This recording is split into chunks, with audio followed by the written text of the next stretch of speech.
Artificial intelligence is a tool. முன்னாடிலாம் technology கற்றுக்கிறது கஷ்டம் இல்லையா? நாங்களாம் வந்தப்போ டாஸ்னு ஒன்று படித்தோம், அப்புறம் ஃபாக்ஸ் பேஸ்னு ஒன்று படிப்போம், ஃபாக்ஸ் ப்ரோன்னு ஒன்று படிப்போம். ஃபாக்ஸ் ப்ரோலாம் படித்தா நீங்கள் பில்கேட்ஸும் வாங்கிப்பலாம், ஃபாக்ஸ் ப்ரோவே தெரியும் அவருக்கு அப்படிமா. ஆனால் இப்போ டெக்னாலஜி படிக்கிறது டெக்னாலஜி சொல்லித்தது ஒன்றுமே கிடையாது. அதுக்கு நீங்கள் போய் கேட்கலாம். நான் ஒரு ஆர்டிஃபிஷியல் இன்டெலிஜென்ஸ் கூட யூஸ் பண்ணது எப்படின்னா ஆர்டிஃபிஷியல் இன்டெலிஜென்ஸ்லேயே கேட்குறேன். இதை யாரும் சொல்லாத அப்படின்னா சரி சொல்ல மாட்டேன் அப்படின்னு அது சொல்லிடுது. பூராத்தே அதுவே பேசுது. ப்ராம்ப்டிங் தான் இப்போ knowledge. Prompt engineering is knowledge. ஒரு கருவியோடு எப்படி நீங்கள் கம்யூனிகேட் பண்ண போறீங்கிறது இப்போ நீங்கள் கவனிக்கணும். அதோடைய பேலன்ஸ் தான் ராஜேஷ்குமார் சொன்ன விஷயம். Communication people is much important because AI can't to that.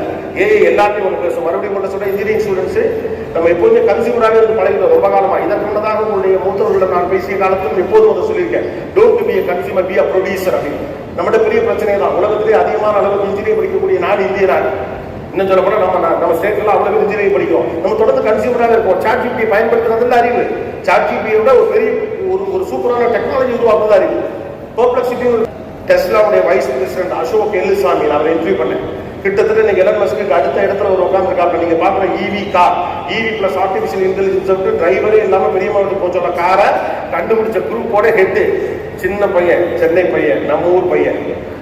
Ashok எல்லுசாமிலேருந்து தொடங்கி சுவாமி சுப்பிரமணியம் ஃப்ரம் அமேசான்லேருந்து தொடங்கி அவ்வளவு இடத்துல நம்ம ஆளுங்க உட்காந்துருக்காங்க. It is possible, it is possible. இந்த டெக்னாலஜி எடுத்து என்ன பண்ணணும், குவாண்டமோட எப்படி இன்கார்பரேட் பண்ணணும்னு மெக்னிஃபிகேஷன் கம்பெனிஸோட ஒர்க் பண்ணிட்டு இருக்கிறது நம்மளுடைய ஆட்கள் தான். ஸோ முதல்ல நீங்கள் ஒரு விஷயத்தை புரிஞ்சுங்க. இந்த டெக்னாலஜி ஆனாயப்பட்டது டெக்னாலஜி வழியாக நீங்கள் டெக்னாலஜி தெரிஞ்சுக்க முடியும். டெக்னாலஜி எல்லாத்தையும் கேட்டுக்கிட்டே இருக்காதிங்க. அதான் பிரச்சனை. ஒரு ஏஐ டூல் நம்ம எப்படி நினைக்கிறோம்னா நமக்கு தேவைப்படக்கூடிய தகவல்களை கேட்கக்கூடிய இன்னொரு கூகுள் அப்படின்னு நினைக்கிறோம். மேபி ஸ்பெசிஃபிக்காக சொல்லணும் அப்படிங்கிற அளவோட முடிச்சுடுவோம் கிடையாது. அதை வச்சுக்கிட்டு என்ன பண்ணணும்னு தெரிகிறதா இப்போ இருக்கக்கூடிய முக்கியமான விஷயம். Don't be a consumer, be a producer. அது ஒரு ப்ராஜெக்ட் யூஸ் பண்ணக்கூடிய ஒரு ஆளா கட்டன் பேஸ் பண்ணுறதுக்கான கதையை நீங்கள் செய்ய ஆரம்பிச்சீங்கன்னா கடைசி வரைக்கும் ஏஐ போல தான் நீங்கள் இருப்பீங்க. ஒன்று நீங்கள் புரிஞ்சுக்கணும், ஏஐ மனிதனும் கருவியும் இணைகிற புள்ளி தான் வெற்றியின் புள்ளி. மனிதனும் கருவியும் இணைகிற புள்ளி. ஒரு புத்தகத்தை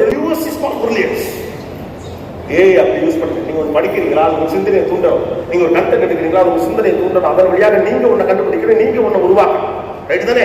அப்பதான் நீங்க வர முடியும். இனிமே அதுதான் ஃபியூச்சரே. ஏஐயிடமிருந்து கேட்டு பெற்றதை வைத்துக் கொண்டு என்ன செய்ய வேண்டும் என்று யோசிப்பதற்கான புத்திசாலித்தனம் உங்களுக்கு வேண்டும். தகவல்களை தெரிந்து கொள்வதற்கான ஆப்பர்ச்சுனிட்டி உங்களுக்கு இருக்கலாம். இப்ப நம்ம ஏஐல இருக்கோம். Grok 4 கிட்டத்தட்ட ஏஜியுடைய கொஞ்சம் போர்ஷனை பண்ணாது சரியா? ரீசனிங் பண்ணதுல 4 Grok 4 இஸ் டூயிங் பெட்டர் அப்படின்னு சொல்றான். ஏஐ கட்டு ஏஜி இருக்கு, ஜெனரேட்டிவ் இன்டெலிஜென்ஸ். அடுத்து ஏஐசி இருக்கு, சூப்பர் இன்டெலிஜென்ஸ். அதுக்கப்புறம் ஓஐ இருக்கு. என்ன நடக்க போகுதுன்னா நமக்கு தெரியாது.